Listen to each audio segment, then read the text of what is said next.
Hello students, आज की video में हम आपसे बात करेंगे change in profit sharing ratio, जिसे आप reconstitution of a partnership form कह सकते हैं।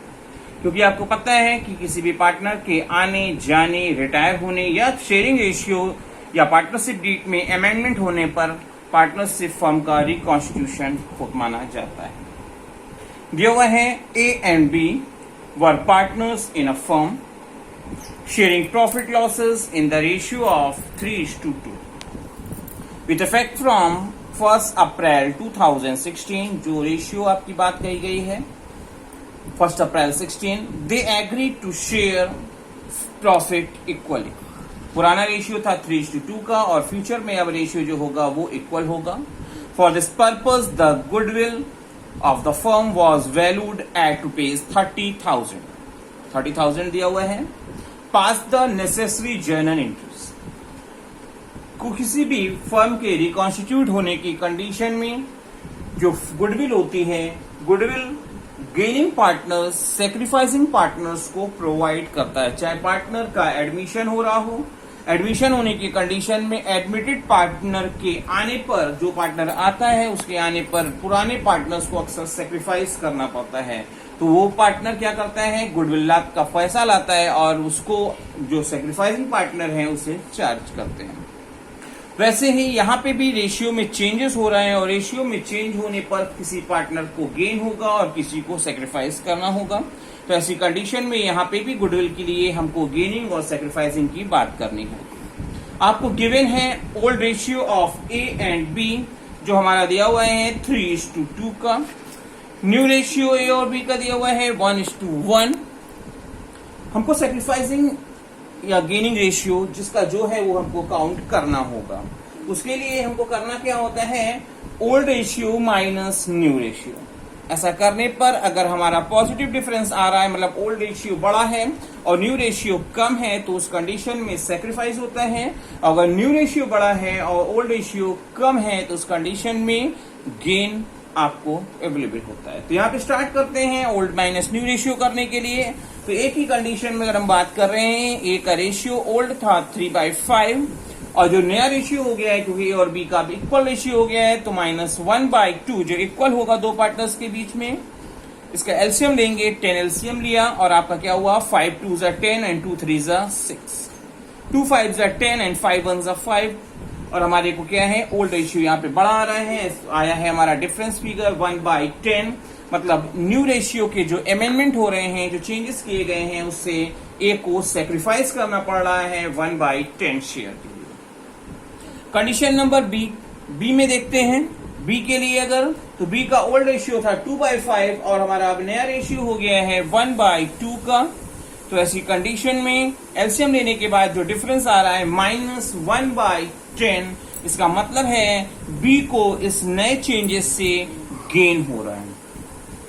आगे चलते हैं और बात करते हैं। A has sacrificed, he will credited for 1/10 of 30,000, क्योंकि 30,000 हमारे फर्म की गुडविल थी जिसमें 1/10 शेयर्स का सेक्रीफाइस भी ए को करना पड़ रहा है। तो ए को 3,000 रुपीज गुडविल के फॉर्म में अवेलेबल होगी और बी की कंडीशन में बी को गेन हो रहा है, तो उसे 1/10 ऑफ 30,000 मतलब 3,000 रुपीज उसे प्रोवाइड करना होगा। हमसे जर्नल एंट्री पूछी गई है, तो हम स्टार्ट करेंगे। क्या होगा, हमने लिखा 1st April 2016, क्योंकि with effect from 1st April 2016 से बात की गई है, तो हम जर्नल का प्रोफॉर्मा बना के इसको रिकॉर्ड करेंगे। डेट, पर्टिकुलर्स, एलएफ, अमाउंट और उसमें हम लिखेंगे बीज कैपिटल अकाउंट DR 3000 से टू एज कैपिटल अकाउंट। और हमने नरेशन मेंशन की adjustment for goodwill due to change in profit sharing ratio. I think आपको कोई प्रॉब्लम नहीं होगी। फिर भी आगे चलते हैं और क्वेश्चंस को ऐड करते हैं। दिया हुआ है PQ and R R partners sharing profits equally. PQR का रेशियो क्या बताया गया है, इक्वल रेशियो बताया गया है। They decided that in future R will get 1/5 share in profit। पुराना रेशियो था 1:1:1 का, और फ्यूचर में जो अमेंडमेंट किए गए उसके अकॉर्डिंग आर का शेयर अब कितना होगा, 1/5 share. On the day of change firms goodwill is valued at ₹3 lakh. जिस डेट को ये अमेंडमेंट किया जा रहा है उस डेट को फर्म की गुडविल की वैल्यूएशन हुई है 3 लाख, और हमको जर्नल एंट्री पास करनी है। तो दिया हुआ है ओल्ड रेशियो आपका जो दिया है PQR का 1:1:1। न्यू रेशियो क्योंकि 1/5 शेयर के लिए हमने R को एडमिट किया है और P और Q के लिए कुछ भी डिफाइंड नहीं है, तो बैलेंस शेयर को P और Q आपस में इक्वली एलोकेट कर लेंगे। आपने 1 में से 1/5 शेयर जब उसको दे दिया तो रेस्ट ऑफ 4/5 शेयर बचेगा, और 4/5 शेयर्स को P और Q आपस में इक्वली अगर एलोकेट करेंगे तो 2/5, 2/5 और R के लिए 1/5 शेयर हमारा होगा। हमको गुडविल की बात करनी है क्योंकि फर्म में अमेंडमेंट हो रहा है, पार्टनरशिप डेट में चेंजेस हो रहे हैं, तो पहले सैक्रिफाइसिंग या गेनिंग रेशियो जिसका जो है वो काउंट करना होगा, और इसको काउंट करने के लिए हमको ओल्ड माइनस न्यू रेशियो करना होता है। तो हमने किया old ratio minus new ratio. आगे चलते हैं।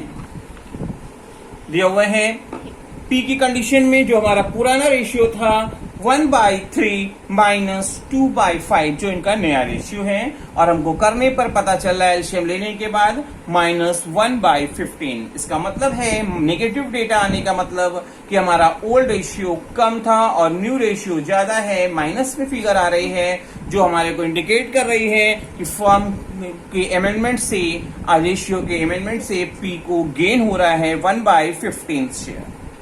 क्यू की कंडीशन में देखते हैं तो क्यू की कंडीशन में भी सेम सिचुएशन जनरेट हो रही है। 1/3 माइनस 2/5 करने पर हमारे को -1/15 गेनिंग रेशियो अवेलेबल हो रहा है। जितना इन्होंने गेन किया है उतना ही हमारे आर को यहाँ पे सेक्रीफाइस करना पड़ेगा, क्योंकि गेन जितना होगा उतना ही आप दूसरी पार्टी को सेक्रीफाइस भी होना चाहिए। तो आप देख रहे हैं उनका आर का कंडीशन में रेशियो था 1/3 पुराना रेशियो, और नया रेशियो है 1/5। एलसीएम लेने के बाद हमारी फिगर आ रही 2/15, जो हमारे को क्या इंडिकेट कर रही, पॉजिटिव डेटा देने का मतलब है कि यहाँ पे आर को सेक्रीफाइस करना पड़ रहा है। जितना आर ने अकेले सेक्रीफाइस किया है उतना टोटल पी और क्यू ने मिलके गेन उनको अवेलेबल हुआ है। हमको जर्नल एंट्री पास करनी है, तो जर्नल एंट्री पास करेंगे। जिन पार्टनर्स को गेन होता है उनका अकाउंट, इनके नाम को हम डेबिट करेंगे, और जिस पार्टनर ने सेक्रीफाइस किया है उसके अकाउंट में हम क्या करते हैं, गुडविल के अमाउंट क्रेडिट कर देते हैं। फर्म की गुडविल तो हमारी थी 3 लाख, तो पी की कंडीशन में लिखा जाएगा पीस कैपिटल अकाउंट दिया 1/15 जो इनको गेन हो रहा था ऑफ 3 लाख, वैल्यू आएगी 20,000। क्यू की कंडीशन में क्यू को भी गेन हुआ है तो 1/15 ऑफ ₹3 लाख। आर की कंडीशन में आर को यहाँ पे सेक्रीफाइस करना पड़ रहा है, तो आर को अपने सेक्रीफाइस का रिजल्ट गुडविल के फॉर्म में अवेलेबल होगा, और हमने लिखा R2 R's capital account 2/15 of 30,000, total figure आएगी 40,000। और हमने नरेशन लिखा R compensated by P and Q. R को कंपेंसेट कौन करेगा, पी और Q, for the sacrifice made by him. जो उसने सेक्रीफाइस किया है उसके लिए कंपेंसेट जो प्रोवाइड कर रहे हैं वो पी और क्यू अपने गेनिंग रेशियो में प्रोवाइड कर रहे हैं। आइए आगे चलते हैं और इसी कॉन्सेप्ट को आगे बढ़ाते हैं। और treatment of profit and reserves अगर अनडिस्ट्रीब्यूटेड हमारे को अवेलेबल दिए गए हैं क्वेश्चन में, तो उस कंडीशन में कैसे किया जाएगा हम इस वर्क करते हैं। दिया हुआ है X, Y and Z are partners sharing profits in the ratio of 4:3:2। पुराना रेशियो है। From 1 April 2017 they decided to share the profits equally। पुराना रेशियो था 4:3:2 का, और 1 अप्रैल 17 में अमेंडमेंट करके अपनी पार्टनरशिप डीड में अब वो अपना नया रेशियो जो बना रहे हैं वो बना रहे हैं इक्वली, मतलब 1:1:1। जो भी प्रॉफिट होगा उसको वो इक्वली एलोकेट करेंगे। On that date their books showed the following items. हम देख रहे हैं पीएल अकाउंट क्रेडिट बैलेंस दिया हुआ है, अगर क्रेडिट बैलेंस ना लिखा होता तो भी हम इसे तब तक क्रेडिट बैलेंस मानते जब तक कि यहाँ पे डेबिट वर्ड या लॉस वर्ड का यूज ना किया गया हो। हमेशा पॉजिटिव अप्रोच रखते हुए क्रेडिट बैलेंस ही मान के चलते हैं, या ये तो स्पेशली वो मना कर दे, डेबिट बैलेंस लिख दे या लॉस लिख दे। जनरल रिजर्व दिया हुआ है, वर्कमैन कंपेंसेशन रिजर्व है, एडवर्टाइजमेंट सस्पेंस हमेशा डेबिट बैलेंस होता है, यहाँ डेबिट लिखा भी गया है 90,000 से। हमको जनरल एंट्री पास करनी है, क्वेश्चन में पूछा गया है। तो स्टार्ट करते हैं। तो सबसे पहले आपके पास जो फंड्स डिस्ट्रीब्यूशन के लिए पड़े हुए हैं, जैसे प्रॉफिट है, जनरल रिजर्व है, वर्कमैन कंपेंसेशन है, ये सारी चीजें क्या होती हैं, पार्टनर्स को उनके रिस्पेक्टिव रेशियो में एलोकेट कर दी जाती है। जो रेशियो पहले से दिया हुआ था 4:3:2 का, तो मैंने 1 अप्रैल 2017 को जनरल का प्रोफार्मा बना के और डेट पर्टिकुलर्स LF अमाउंट बना के हम इसकी जनरल पास करेंगे। तो हमने लिखा PL अकाउंट DR 1,20,000 से, जनरल रिजर्व भी पार्टनर्स में बढ़ता है 45,000 से डेबिट लिखा। वर्कमैन कंपेंसेशन रिजर्व अकाउंट भी आपके पार्टनर्स को बांट दिया जाता है, अगर कोई उस पर क्लेम अवेलेबल नहीं है तो 60,000 मैंने लिख दिया। और ये तीनों अमाउंट हमारे पार्टनर्स को उनके रेस्पेक्टिव जो रेशियो है 4:3:2 के रेशियो में एलोकेट कर दी जाएगी। तो टोटल फिगर आ रही है 2,25,000 और हम इसे XYZ के रेशियो में, XYZ का जो 4:3:2 का रेशियो है हम उसमें एलोकेट कर रहे हैं। तो हमने लिखा to X capital account 2,25,000 into 4/9 1 lakh rupees. Y की कंडीशन में 2,25,000 इंटू 3/9 और Z की सिचुएशन में हम बात कर रहे हैं टू जेड्स कैपिटल 2,25,000 इंटू 2/9। अब हमने नरेशन लिखेंगे, transfer of undistributed profit and general reserves NWCR in change in ratio. अब हम बात कर रहे हैं एडवर्टाइजमेंट सस्पेंस का क्या करेंगे, क्योंकि एडवर्टाइजमेंट सस्पेंस आपका डेबिट बैलेंस होता है, ये पार्टनर्स के अकाउंट से रिटर्न ऑफ किया जाता है। तो हमने लिखा 1 अप्रैल 17 को ये सारे अमेंडमेंट हो रहे हैं, पोजीशन उसी डेट को बताई गई है। तो हमने लिखा x capital account DR, vice capital account DR, Jades capital account DR, जो हमारे 3 पार्टनर्स थे, टू एडवर्टाइजमेंट सस्पेंस अकाउंट जिसकी फिगर थी 90,000 और आप XYZ के कॉलम में 4:3:2 के रेशियो में इसे एलोकेट करेंगे। और लिखा गया है narration, transfer of advertisement suspense on change in profit sharing ratio. आगे चलते हैं। दिया हुआ है एक क्वेश्चन PQ&R जिनका शेयरिंग रेशियो हमारे को बताया गया है, आपको 3:2:1 का ratio. Decide to share future profit and losses in the ratio of 4:3:2 with effect from 1 April 2017। पुराना रेशियो था 3:1 का और अब नया रेशियो जो 1 अप्रैल 17 से चेंज हो रहा है और वो हो जाएगा आपका 4:3:2 का। स्टार्ट कर रहे हैं। आगे दिया हुआ है बैलेंस शीट आपको दी गई है। वर्कमैन कंपेंसेशन रिजर्व में 60,000 रुपीज हमारे पास अवेलेबल है और workman compensation reserve last question में हमने किया है, अगर कोई उस पर क्लेम नहीं है तो हम उसे पार्टनर्स को पूरा एलोकेट कर देते हैं। दिया हुआ है show the accounting treatment under the following alternative cases. जो भी केसेस आपको बताए जाएंगे उसमें आपको वर्कमैन कंपेंसेशन की एडजस्टमेंट बतानी होगी। कंडीशन नंबर 1 अगर पढ़ते हैं तो लिखा हुआ है if there is no other information. केवल इतना ही क्वेश्चन में लिखा हो, कोई भी वर्कमैन कंपेंसेशन पे क्लेम या कोई भी ऐसी ड्यूज नहीं दिखाई गई हो तो क्या करेंगे। कंडीशन नंबर 2 दे रहा है कि if the claim on account of workman compensation reserve, मैंने शॉर्ट में लिखा हुआ है WCR, इज एस्टिमेटेड ₹24,000, मतलब 60,000 था जिसमें से हमारे को क्लेम है 24,000, रेस्ट ऑफ अमाउंट 36,000 जो होगी वो हमारे पार्टनर्स को एलोकेट कर दी जाएगी। Condition number 3, if the claim of amount on account of WCR workman compensation reserve is estimated at 60,000. 60,000 हमारे पास बैलेंस शीट में दिया हुआ था और 60,000 का ही क्लेम है, तो ऐसी कंडीशन में कोई भी अमाउंट बचेगी नहीं जो हमारे पार्टनर्स में एलोकेट की जा सके।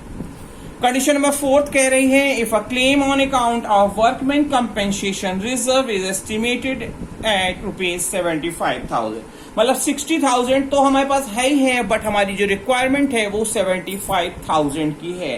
तो ऐसी कंडीशन में जो डिफिसिट आएगी वो रिवैल्यूएशन अकाउंट से एडजस्ट हमको करनी होगी।